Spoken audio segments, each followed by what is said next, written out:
Oh, just the two of us. Pretty fancy. Sorry, yeah. Paul, where'd you go? Here he is. There he is. Hey, everybody. There we all are. Welcome to the Common Good Podcast, March 16th, which I remember from 3 years ago being COVID shutdown day, March 16th. But someone was telling me it was the 13th or some other day. I can't remember now. Isn't that interesting? But welcome to the Common Good Podcast. On Thursdays, we talk about science. And we're going to be doing that today with astrophysicist, pastor, professor, observatory officer. Office is in an observatory.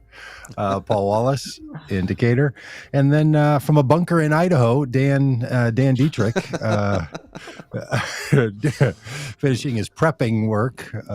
Just doing some mild prepping for the apocalypse. Anyway, hey Paul, good to see you. How are things there in Decatur? Great, lovely today, clear. Got down to 31 this morning, which is chilly for here this time of year. Brisk.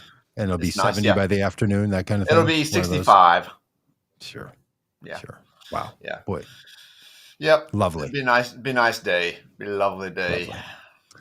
We're in one of those situations where 2 days ago we woke up and it's on the phone app. It said winter storm warning coming for Thursday. I don't know what's going on with the meteorologists, but they've really ratcheted up the warning levels and the time in which they're telling people a storm is coming. I think it has something to do with, remember a couple years ago when all those trucks got stopped on some north-south highway on the East Coast? In Atlanta, or that one? Maybe it was Atlanta, yeah, or Virginia or something, and a bunch of things got shut down. People got iced in, and people felt like there wasn't enough of a warning. And anyway, that was our fault. That's just that. I think I know what you're talking about. That was a nightmare here. Yes, it was bad, and it impacted the whole country and all kinds of. The storm came out of nowhere. Or not really, but it was a little surprising. But about 1 o'clock I think it's a Wednesday, is a weekday, about 1 o'clock, all the schools let out and all the employers let everybody go at the same time. Mm-hmm. And my mom was in her car. She was 72 at the time for 17 hours. Oh my God. There we go. I think that's the story I remember. And there wasn't food and people were passing things around, trying to get water. People didn't have their medication. My sister was a EMT and she delivered a baby in a Yukon on 285. No way. That's incredible. Really? Yes. I mean, that's why you become an EMT, is for a moment just like that, to deliver a baby in a Yukon in a snowstorm on the highway. That's it. Did she retire after that? Did she George Costanza, just throw the hands up and go out on a high note? Not sure why. I don't know if you can hear me or not, but I'm frozen. We can hear you, but you are frozen in a very unfortunate facial expression. It's a tremendous look. It's just hook, line, and sinker kind of look that we had for you there for a second. Dan, how are things there in West Michigan? You're not actually in Idaho. That was just a prepper joke. Yeah, things are good, but I'm about to leave, so even better.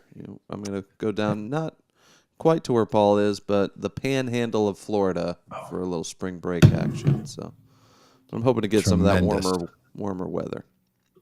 Well, it's not Alex O'Brien, Tampa Bay, but that panhandle is just one of the tremendous places. I think it's just lovely. You're so fortunate. Good for you. All right. Well, let's talk about the skies, shall we? Oh, there goes Paul. Yeah, Paul's having a little trouble. He's going to rejoin. Let's talk about dark matter. Yeah, we'll talk about dark matter with Paul. Hey, Paul. Speaking of dark matter. You got assumed by the dark matter for a moment there. So things happening up in our skies, and today we get to chat a little bit about it. Yep. So should we jump right in? One of my favorite in? things is just seeing these headlines come through, like this one. The government is investigating the dark ages of the universe. Well, yeah, look, I thought about that one. If you have the Apple app, you can subscribe to the astronomy and science sort of subdivisions in there. I think they call them magazines or areas or something, and you get great headlines like this. But see, the great thing about this headline is it is actually exactly factually what is happening. This is, it sounds great, but it's not just clickbait. This is actually Yeah. a So what responsible headline. are they doing? What is the government looking into here? Yeah, Paul's glitching out again. Nearly every part of this headline, for those on the podcast, the headline is, But there's the also a thing government called is the Dark Ages. investigating. And I'm Okay, lost again. sorry, Paul. What's going on here? I don't know. You're in a time warp. I don't know what's going on here. Do you remember that old TV show called Star Trek, when they would get sort of halfway in the device that would allow them to transport to another? Yeah, beam me up, planet? Scotty. They would get stuck in there, kind of in between. That's the way it feels to me when people are on a video call of some kind, and they glitch out. There he goes. Now he's gonna come back again. But everything about this headline, Dan, I find interesting. The headline for those in the podcast is, the government is investigating the dark ages of the universe. It's clearly a me First of all, the is interesting. That the government is doing it is like, okay, all right, that's they seem suited for such things. And I don't know what they're referring to particularly as government. I mean, NASA is doing it, which is a government. NASA and the Department of Energy or Defense? Department of Energy. Yeah, the Department of Energy. But Paul, the thing that struck me on this is, what are the dark ages of the universe? And is that a phrase that people use, or is that just a headline? No, that's a real term. So it can be a little confusing because we have the dark matter, right? We have dark energy, dark side of the moon. Then we have this thing called the Dark Ages. And basically, there's this period of time after when the first stars were formed, we believe, that the universe was more or less opaque. So the stars were lit, but the light couldn't go anywhere.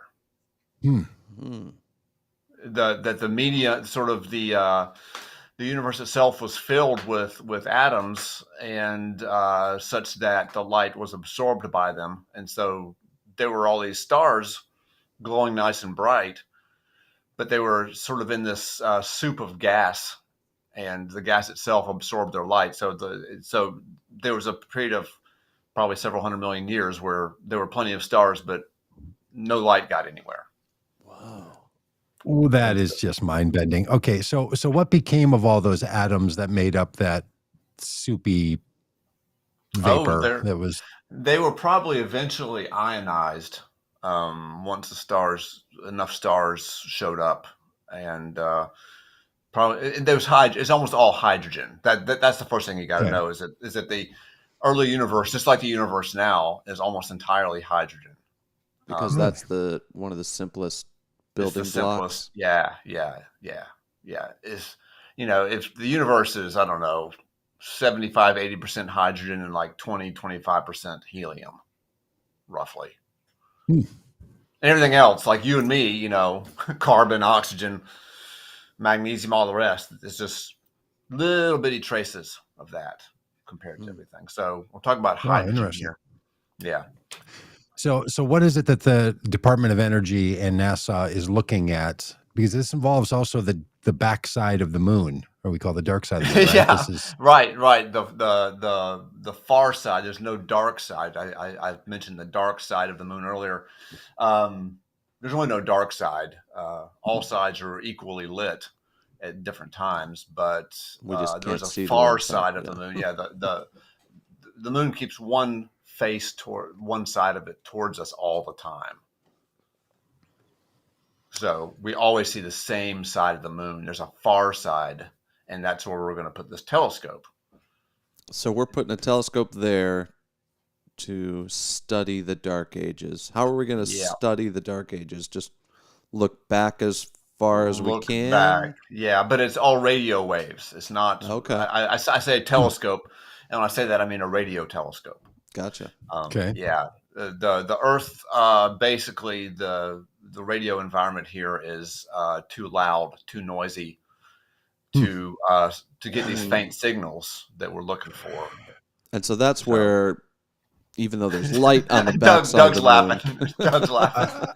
I'm laughing because I can just see some astrophysicists like, "Hey, it's too loud down there, you kids. Turn that radio down. We're trying to study the Dark Ages." Yeah, too much radio noise. Yeah. But the moon is like a big umbrella for Yeah, it radio. blocks all that because it's on the far side, which is not exposed to all of our radiation, and it also, looks right out. I mean, the Earth is like a big old radio source, just Oh, a really. I mean, if you had radio eyes, right, the Earth would be very bright in what radio. what what causes the Earth to be so radio alive? Is it stuff It's people have done, us. or is it the makeup of the Yes, planet? it's us. It's us broadcasting.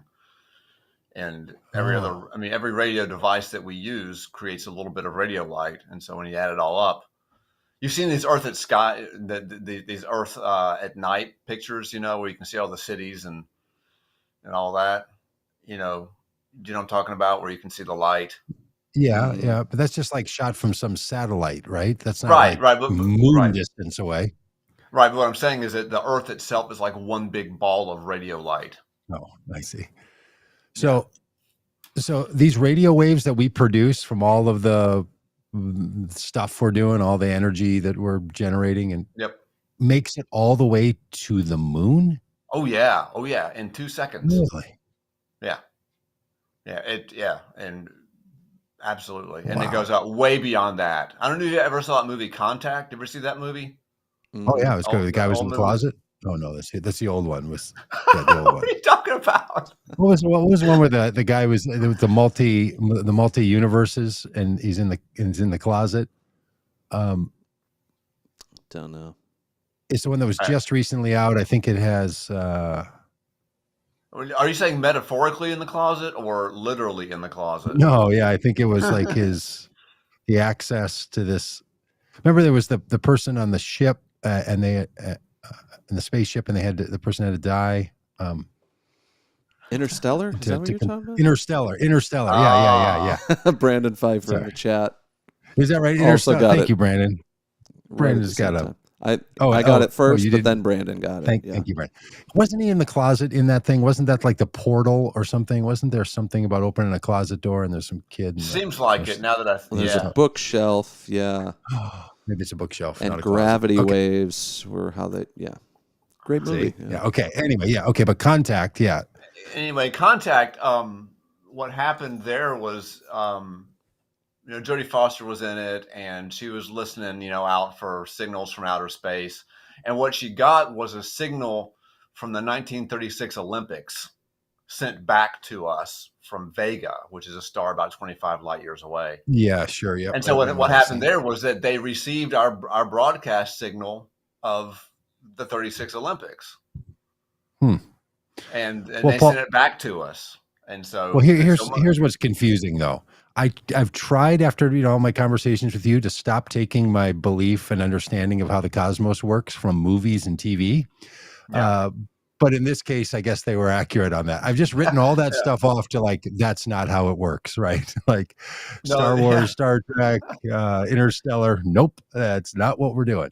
But in this case, you're saying your basic approach of skepticism is a healthy one. I encourage you to keep it. Okay. Okay. That sounds like a line you've been able to use before. I like that. Right. So somehow the Department of Energy and NASA have come together on a little project. And that's what makes this headline interesting, is that the federal government of the United States just, like noodling around at a level of learning that seems new and different. Somehow they're going to try to figure out something to do with energy sources, I'm guessing, or whatever allowed for the cosmos or the universe to come into being. I don't know what DOE what its interest is in this. I really don't know. That's a good question. Because this sounds like a fairly standard scientific NASA sort of kind of thing to me. I'm not sure what the DOE has to do with it. That's what makes you nervous, though. What do they know that we don't? That's where the comes from. The headline. That's exactly what are you kids doing together? How come the NASA guy's in there talking with honestly, I pay a lot of attention to politics. I have no idea who the head of the Department of Energy is. I don't either. And I got my known. I got my PhD from a DOE funded lab. Really? And I still don't know who it is either. Yeah. Yeah, the nuclear lab at Duke University was is funded by the DOE. Is that right? Yep. Yeah, it's the government is Jennifer Granholm, my old governor, is the Secretary of Really? Department of Energy. Yeah, Your old governor. How about that? yeah. Jennifer Granholm. I mean, I see Jennifer Granholm on thing. Big fan, Canadian woman, by the way. Big fan of hers. I see her in cabinet meetings. Didn't know it was Department of Energy. Yeah. Now that you say it, maybe I did, because gas prices. She was really out pounding on the gas prices thing. Mm. Remember when they were like, release more oil into the world and all that? All right. Well, Jennifer Granholm. Well, let's see if we can get her on. Let's reach out and say, hey, Jen. Yeah. Hey, Have Jen. our people reach out to our people. What's going on? Well, call your old mayor, Pete Buttigieg, and see if he can get a hold of your old governor. And Dan is really politically connected. He has been Really represented well by Dan. all of these people. Yeah. Yeah. And So they respond to him. you lived in South Bend too, Dan? I did. Yep. How about that? I've hung out with Mayor Pete. Have you? Yeah. He He's a probably guy. doesn't remember. He met a lot of people, but Sure. Yeah. It's his job. Yep. Well, you can remind him, that I did have All right. a novel and awkward interaction with him. We were doing a ribbon cutting at our building, and at the last second, he noticed there's a drum set on stage, and he was like, "Hey, is there anybody here that can do a drum roll as we're about to cut the ribbon?" And I was like, "Oh, I'll find someone. Yeah, definitely." Could not find anyone, so I did the drum roll. Not a drummer, but Oh boy. I did a fairly decent, I thought, a little bit awkward drum roll with a crash cymbal at the end. So For Mayor Pete. Did just ya? for Mayor Pete. Yep. Did you wait for him to give you the hand signal and everything? Like he's a big band leader. We're And so in sync. Yeah. you totally need to lean into that. Hey, Pete, Dan, the Remember drummer that time. from the ribbon cutting. I'll bet. Do you think you could reach out to Jennifer Granholm for us? Because we'd love to talk to her about what they're sneaking around on the backside of the moon for. Like, Yep. that's a great email. If you can put that one together and send that off, that is Yeah. a little backstory and then a really weird ask. Right. Yeah. We think there's something. We don't even there's want something you on newsworthy. the podcast. We're just wondering if you Right, could right, reach out to Jennifer Granholm. Yeah, it says podcast request. And then their actual request is, could you get us the more interesting person Yeah. who knows something about what's going on the backside Thanks, of the Pete. moon? Yeah. I can't tell you in my professional life how many times I've received things like that. Somebody reaches out and it's not always just in the subject line, but it's like, hey, I haven't talked to you in a while. Hey, I run this podcast. Is there any way you could get Nadia Bowles-Weber to come on my podcast for me? Don't want you personally. Yeah, I'm like, I don't know, probably not. No, Yeah. maybe Jennifer Granholm, but I don't. Yeah. Like, it's just, that's not an unusual thing for people to do. So we should craft that up. Yeah. All right. Well, not only is there, this, we don't exactly know what's going on. There's another story about what's not going to happen. This is a great newsy headline. Asteroid has slim chance of collision with Earth in 2046. I mean, when I ran across this one, I thought this is a real news story. I got to get my numbers right. 23 years. There's a Yep. slim chance that something's going to happen. Yeah. I mean, In 23 years. Yeah. And it looks like it's going to likely miss the Earth by 1.1 million miles, which is about 3 or 4 times the distance to the moon. Something like that. So in space distances, that's pretty close. It's close. Still, yeah, it's really not very cheering for fifth concerning, place. right? Fifth place competitors here, though. I mean, what's not going to happen 23 years from now by pretty much a long way was a curious headline. The other thing, if people are on the live stream, they can see the photo that they have put with this, which is a gigantic rock with a satellite right next to it, and I think the moon. I can't tell. I think those are both asteroids. Those are actual asteroids, but surely not the asteroid that we're concerned about here. Yeah, because we don't have a photo. Because I mean, this is the thing that I get it. I'm not critiquing news coverage of science, but it's just one of the features of how we do news coverage that sometimes images that we see are representative. They're right. They're dinosaurs at some of the museums. We're like, it's not all bones from the dinosaur. Like, they kind of put some things together. They started with some and they built out the rest of it, or basic, constellations in the sky. Like there's a guy with an arrow, bow and arrow. I think it's 4 stars. You can, but so these things get confusing to your average viewer because they're not sure. Now we're going to show some photos and video in a bit from the James Webb Telescope that are actually from the James Webb Telescope. So this kind of, you're not really sure when you're just glancing through, these articles. Is this real? We don't have photos of asteroids like in action right by a satellite like this, right? Right. This is all just artistic renditions. And that's right. That's right. This is completely just made for dramatic purposes. There's nothing in this picture has anything to do with the actual asteroid in the story. Yeah. Okay. Dramatization. Something. We got to put, Yeah. in the age of images and videos, you got to put something. Because what is it when they discover an asteroid like this? Are they using like a regular telescope and they see just a tiny reflection of light? What it looks like is a tiny faint star that is in motion, but you've got to take pictures of it like every day to see the movement. And then you sort of flash the pictures by and you can see the little point moving. Mm-hmm. So we do have pictures of it, but they're completely boring. It's just, you have to basically, it's a field of stars with one little star in the middle with an arrow pointing at it. That's it. Right. Doesn't catch the eye. Right. It's not sexy. Like I guess somebody thought this picture here was, Yeah. Well, it does. It worked. I mean, it causes you to stop and sort of look at it like, hey, do they have a real picture? I mean, because it's a real asteroid. So somewhere there was a photo of it, I'm guessing, from something, and then they just interlated together. Yeah. But Alex, right? She asked the right question in the YouTube chat. And by the way, real preference to people on YouTube. So if you watch our live streams, any of them, do it over on YouTube. And, we like to say thanks for commenting. But Alex asks what I think is the question that this kind of article raises.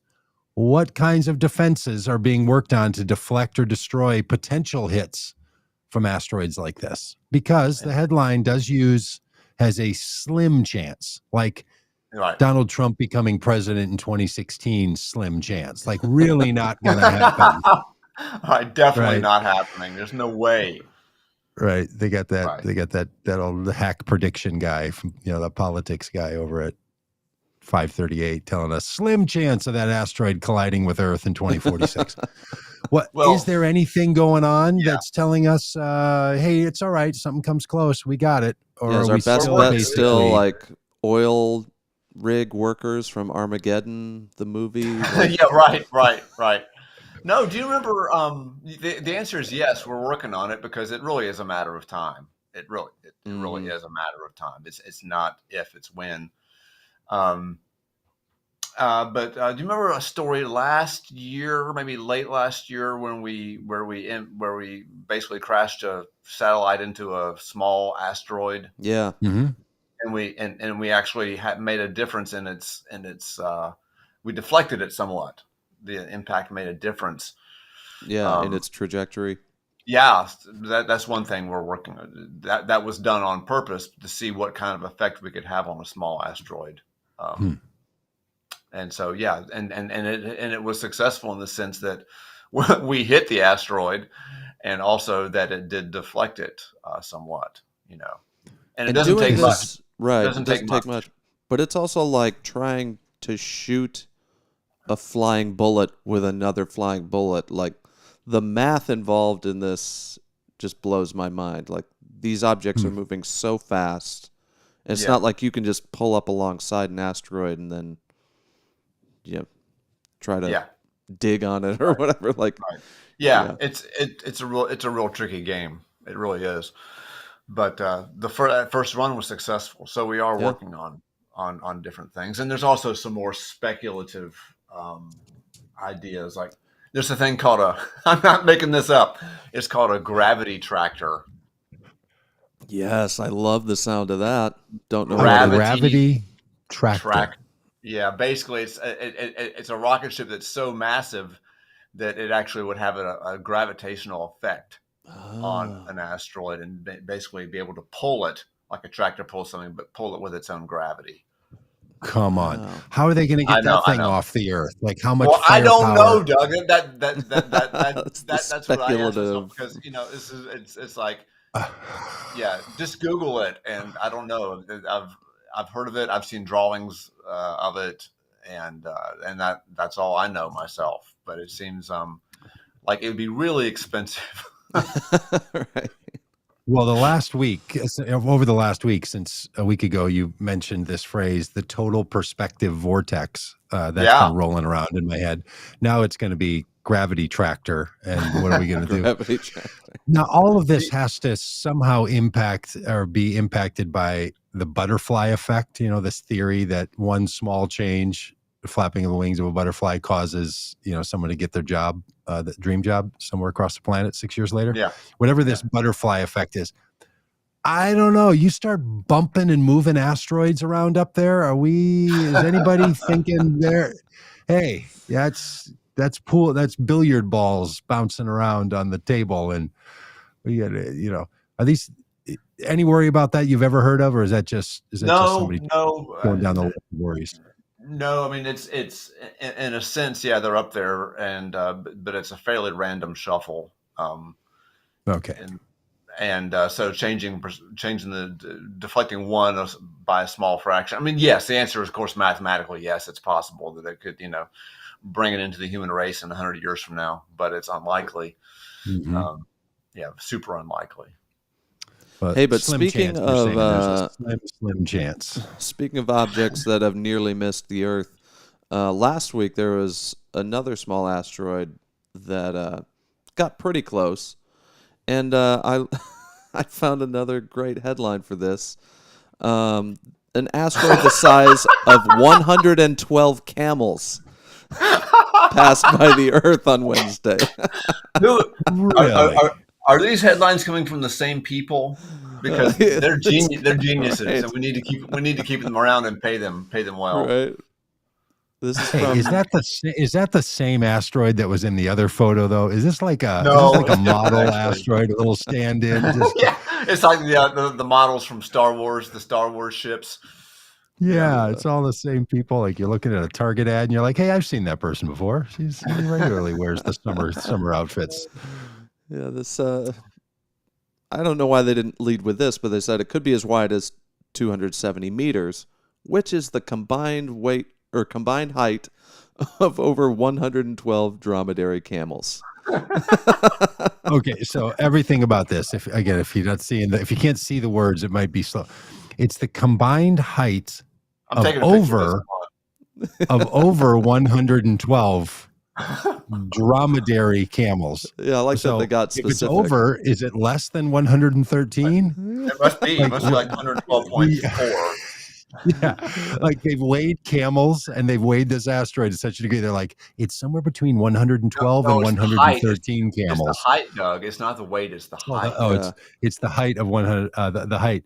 And I just like that they think that camel height is so familiar to all of us that would be like, oh yeah, 112 camels. Totally. So if you're measuring camel heights, is this from hoof to back or hoof to head? Because this makes a huge difference. I think hoof to hump. The funny thing is, they could have said, like 900 feet or 1,000. Right, feet, they could.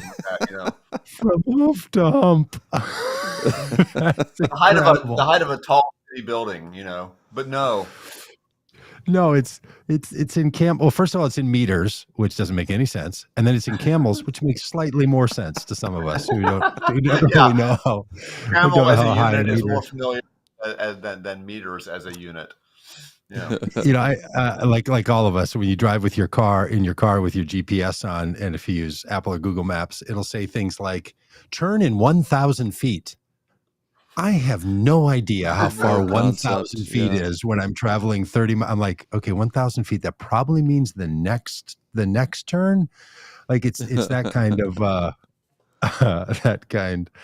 of description. Jim. But also notice the that thing you just took down that's going to actually occur on a Jewish holiday. So that's something else I threw in there. It's happening. Yeah. It's happening, or this is going to pass next Wednesday. I think Or it is this an old happened article? this week, like yesterday. so Oh, it was March yesterday. 7th. Yeah. So we made it. So it's already. Yeah, we dodged a bullet. We dodged 112 That's camel Earth bullet. Sean Purim. See there? Yeah. So, Honestly, Dan, I mean, probably a better chance of getting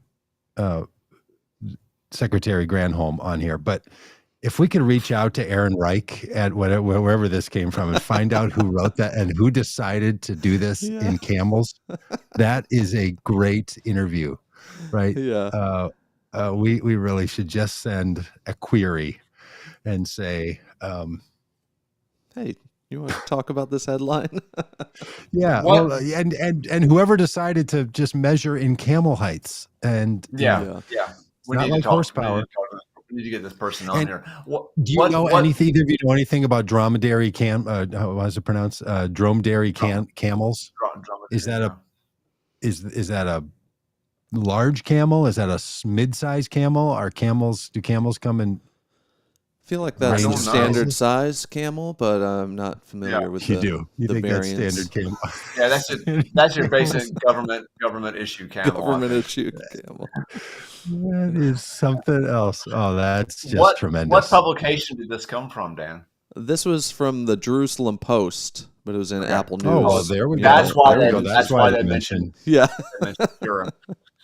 Well, even more intriguing that Jerusalem Post is measuring in camels.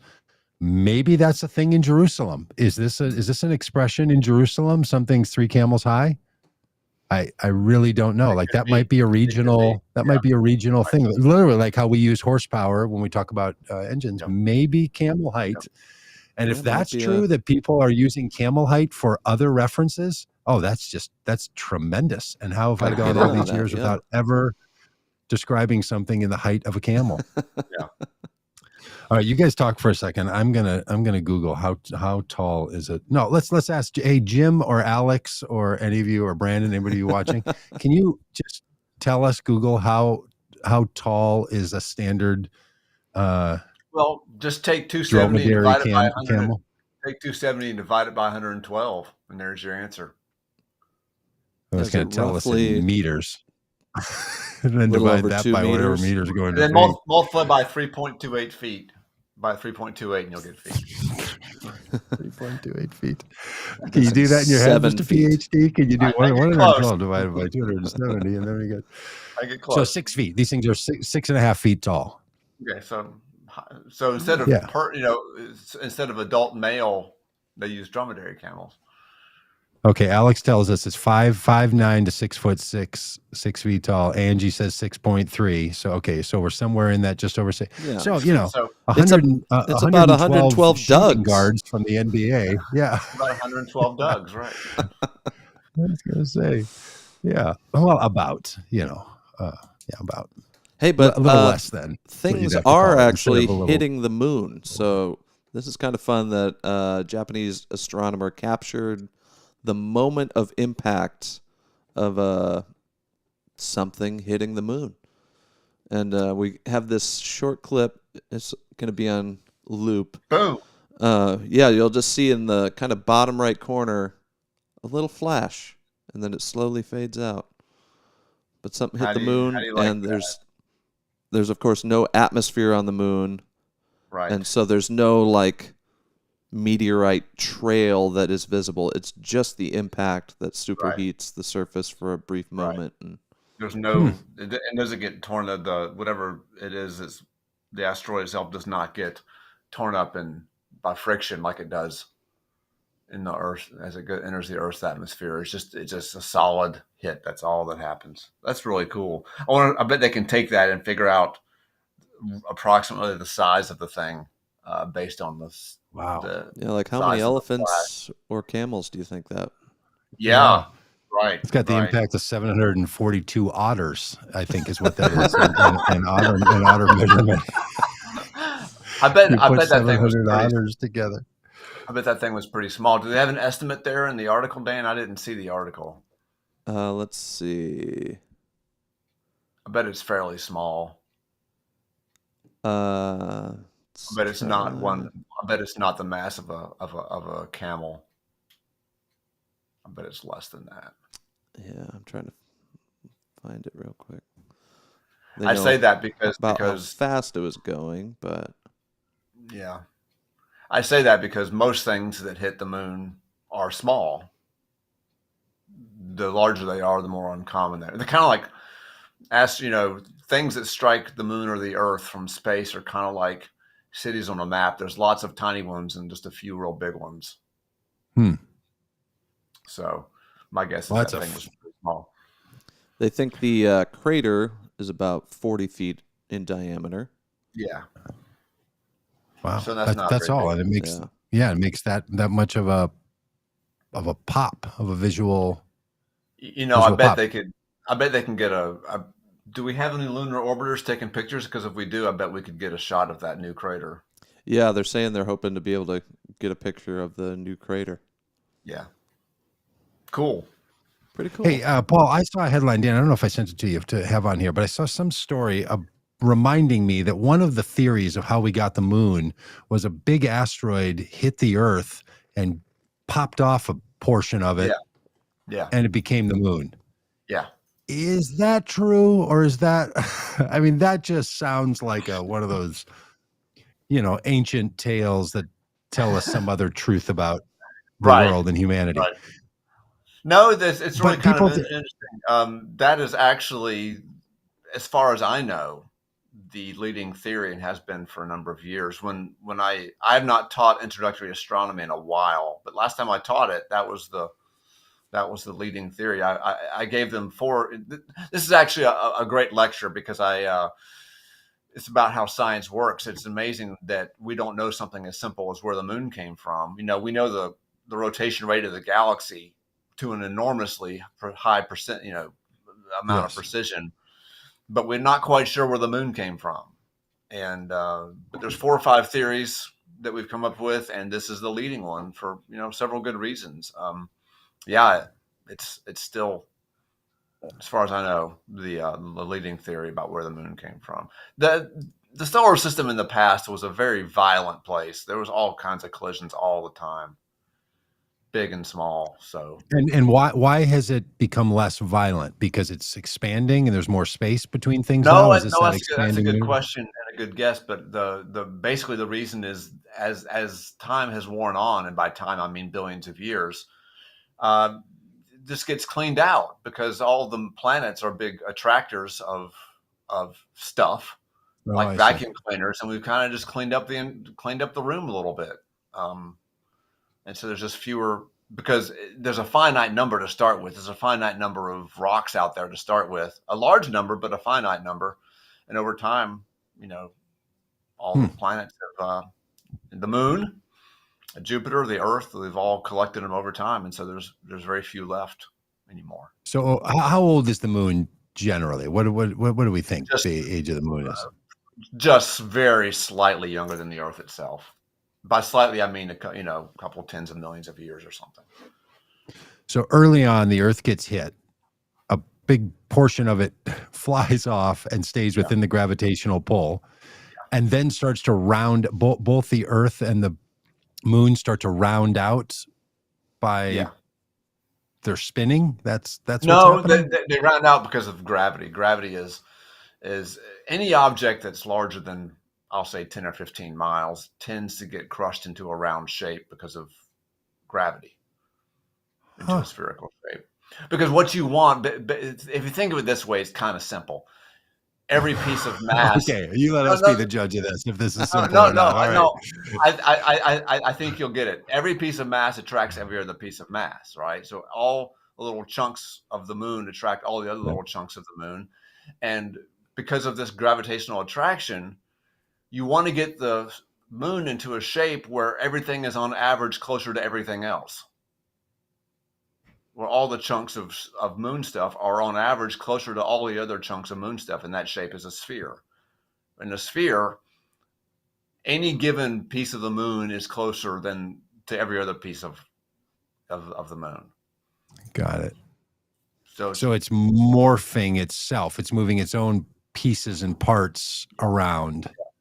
So if you because had there one of was those some, asteroids, those weird shaped asteroids we saw a minute ago, and you kept yeah. adding stuff to it, just throwing junk at it, adding stuff, and you kept doing that, as it built up, it would eventually crush itself into a spherical shape.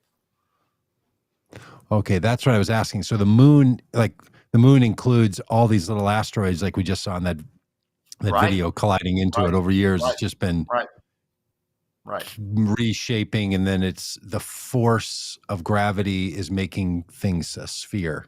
right. And also, they were shaped early in the universe where when things were much hotter, there were so many collisions that all the planets, the inner planets at least, were essentially molten. And so Right. there was much Oh, more okay. easy to crush into a spherical shape. Got it. Got it. Got it. Yeah. So there was also something in this article about that explaining the tectonic plates. Do you recognize this at all? That explains why the Earth has these tectonic plates that are moving around. Like, I don't know if it was a That what piece explains it? that a collision hived off a piece of the Earth that became the Boy, moon, and I've, then that I've never created heard these. that. I've never heard that connection. I need to read that a little more closely.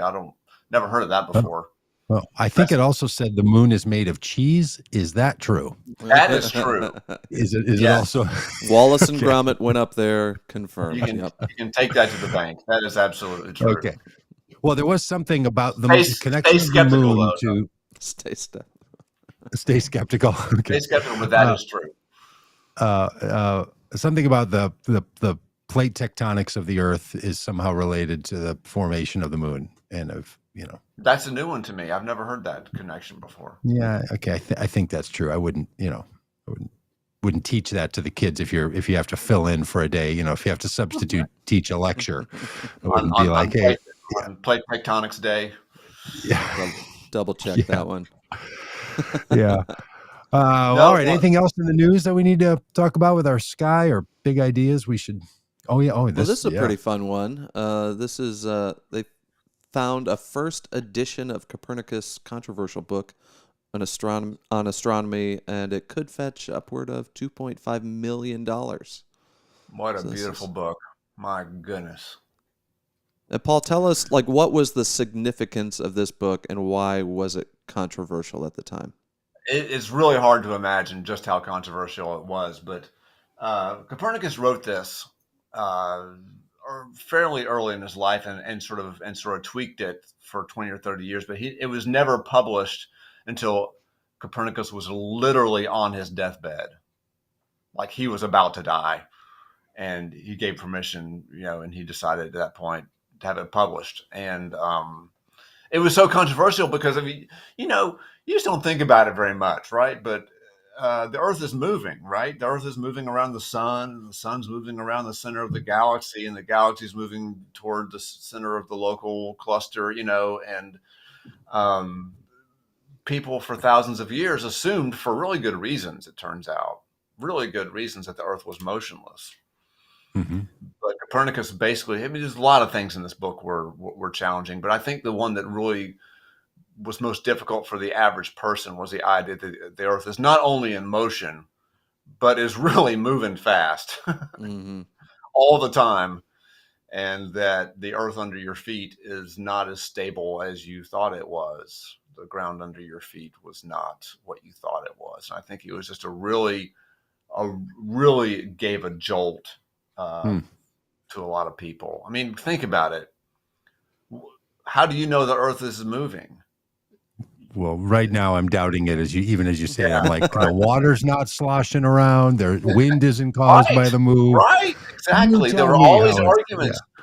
arguments that philosophers put out for thousands of years, and they were all very not only were they did they sound reasonable, but they fit with your everyday experience perfectly. Totally. And so you don't have So any. this, I mean, the only evidence you've got is that your third grade teacher told you it was so, and you believed it. And then NASA told you later on that it was so. And then I'm telling you it's so. And all these experts told you it's so. That's the only reason you believe the Earth is in motion. that's right. So this theory of yours that the Earth is moving, what supports this theory of you and Copernicus? Oh, you're asking me to give you reason? Oh, now I'm in trouble. Yeah. No. It was generally believed. Actually, the Galileo never proved it. He could not prove it. Okay. Because Galileo, Kepler, and a few others actually believed Copernicus. And I'm talking about 60 years after the book came out. It Okay. came out in 1543. And it wasn't until after 1610 that Galileo started, popularizing the idea. But there was no evidence for it, direct evidence for it. So why did Copernicus know this? What was his? He didn't have the things we have now to test and there were evaluate. there were a few. If you were an astronomer at the time, if you were like a fully educated astronomer at the time, there were certain subtle bits about Copernicus's argument that really kind of made sense, that kind of felt harmonious and kind of felt like they explained some complicated things with some simple assumptions, and just kind of felt right. It didn't prove anything, but some of his arguments really kind of made mathematical sense, in the sense that they explained a handful of complicated things in a simple way. Oh. But that's all he had. No proof. No proof at all. And it wasn't really until Newton came out and showed the world, this is like 130 years after the book came out, Newton said, if Copernicus is right, then my theory works. And not only does my theory work about Copernicus's model, but it also explains 1,000 things that we haven't even thought of yet. So it was kind of theoretical evidence. On one hand. On the other hand, there are certain observations you can make. One called the aberration of starlight, which basically is an effect of the Earth's motion. Subtle things, though. There was really no slam dunk. It was really Newton's theory that really put people over the top. That made it absolutely unbelievable that any other theory could be correct. I don't remember all my history of Copernicus and Newton and all, but was Copernicus? Was there also like the religious world was bothered by this? Yeah, the way they and were with other notions, yeah, of what's going on in the skies. It was. They were bothered by it, but for many years before Galileo, the church knew about this book, and they never censored it. They never blocked it. They allowed it to be taught to be taught like as an idea, as a construct, and not necessarily as a reflection of the way the universe was. But they had a lot invested in it, because not only was it a scientific idea, but the church basically at this point, all of its theology rested on Aristotle. And Aristotle was a geocentric guy, and all the philosophy of the church and more or less the theology of it was kind of wed to a Earth-centric universe. Sure. So it was all put together in one thing, and to rearrange the universe meant to rearrange not just the universe but everything. Yeah. And Galileo had no proof of it, so it was like, we need a little proof before we start disassembling this thing. And the church was against it. And also, this was happening right about the time of the Reformation and the Counter-Reformation. So the Catholic Church kind of had its wagons rounded up a little bit already at this point. Yeah, it was fighting and stopping many things, including the trend to overtake what we call the Dark Ages of the United, in Western history. Yeah, and right. Muslims call the empire, like the time of great understanding.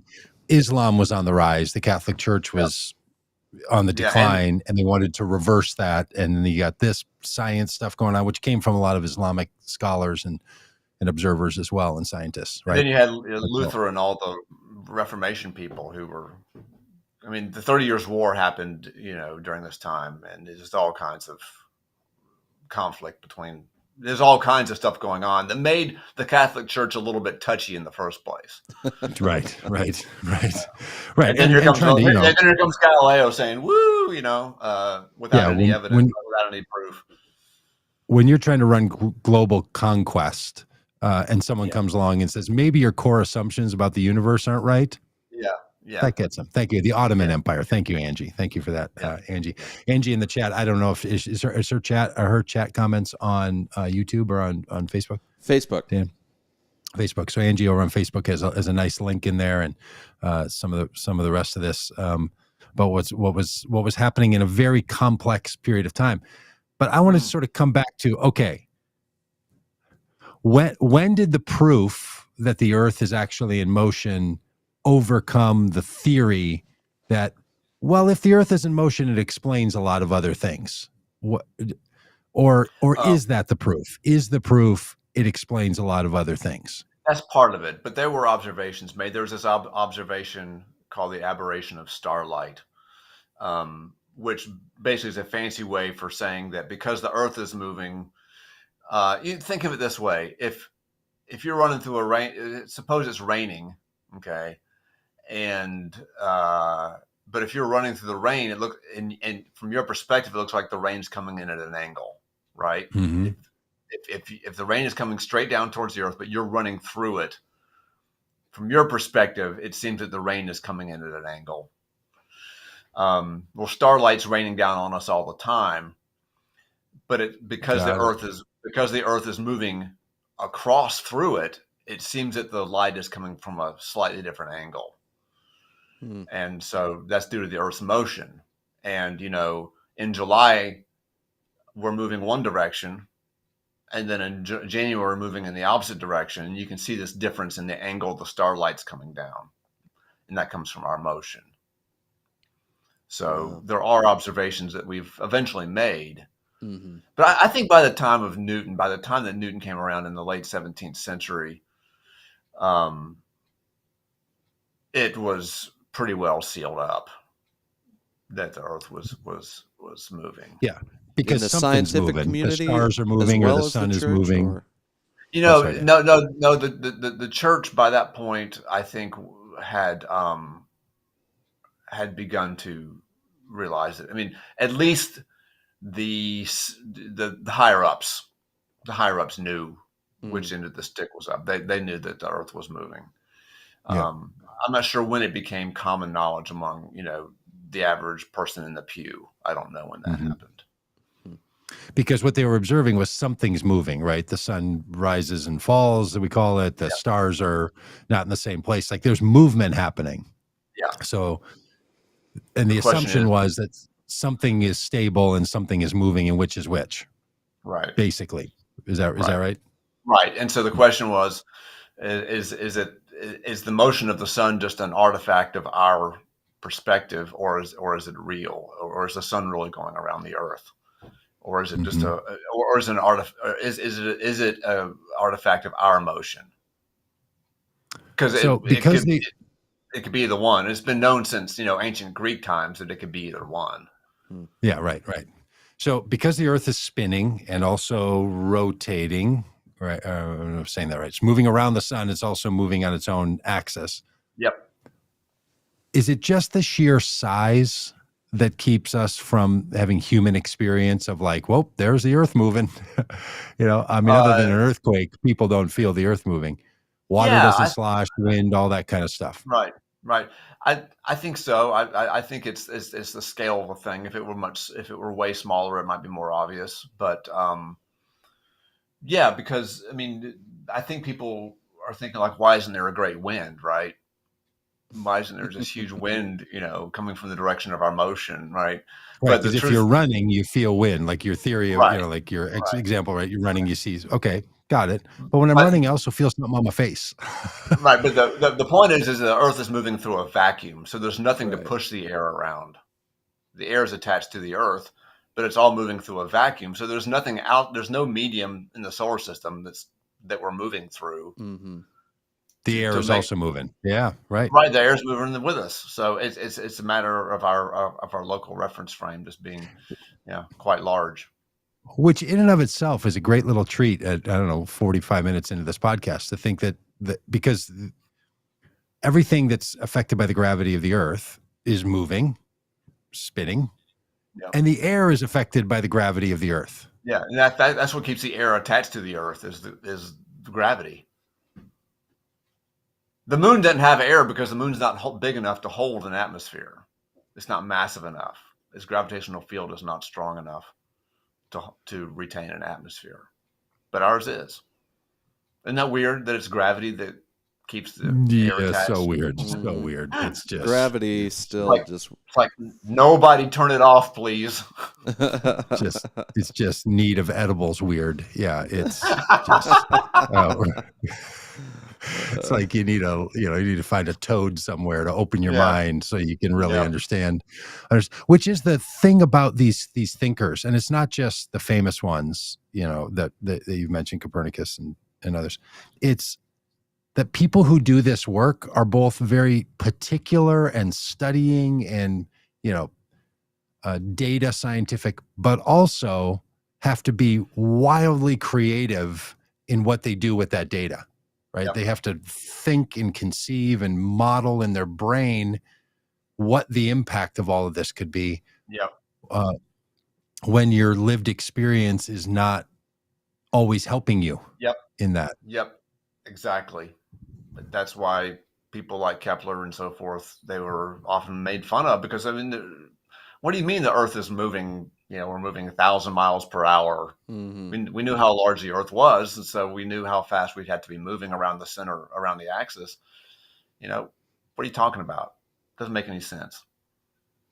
And 1,000 miles an hour is really fast, right? Yeah. Like to put it in scale. Faster than my Corolla will go. Let's put it that way. Like how fast does a bullet fly? Do you know? Like that kind of thing. If you shoot a bullet out of a gun, like is that? I think faster than that. No. Okay. No. I'm thinking of a 22, which goes, a mile per second, something like that. A mile per second. Yeah. So that's 3,600 miles per hour. So that's okay. So it's not bullet train fast or anything. It's not. Okay. Well, also a 22 is a particularly fast bullet. I mean, so it's approximately as fast as a bullet. You can, other bullets go slower. Wow.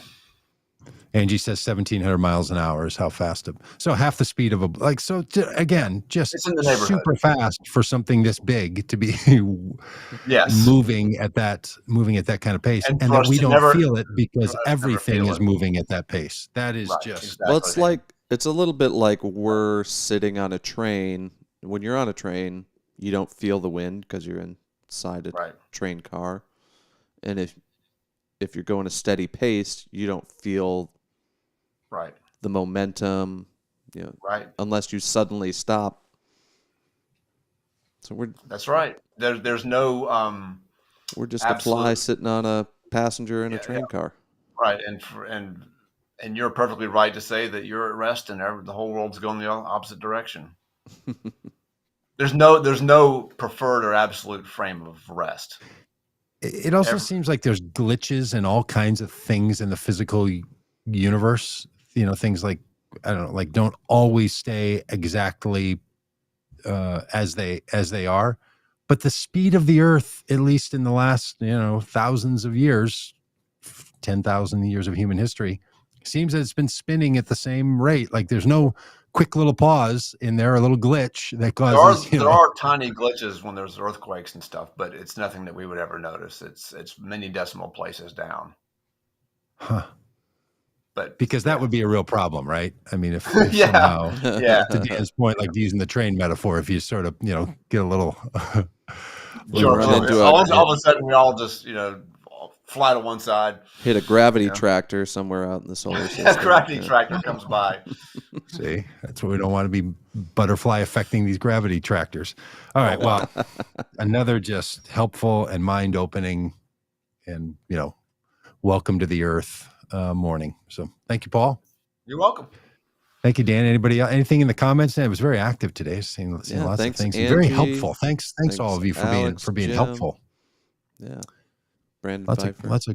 Lots of good helps. We appreciate that a lot because We're not all astrophysicists, are we, Paul? No, and the one you had today didn't read up very well because he was late. Oh, is that right? Well, Yeah. well, you're only late in one of the in one of the universes. There's another universe where you were totally on time. So Right just on time. An astrophysicist congratulations is to never you in that late. place. They He arrive arrives exactly when precisely they. when I mean to. Yeah, I need the beard. right. It's one of the great nerd jokes of the month. All right, we'll see you in a couple of weeks, Paul. See you. Bye, everybody. Thanks all.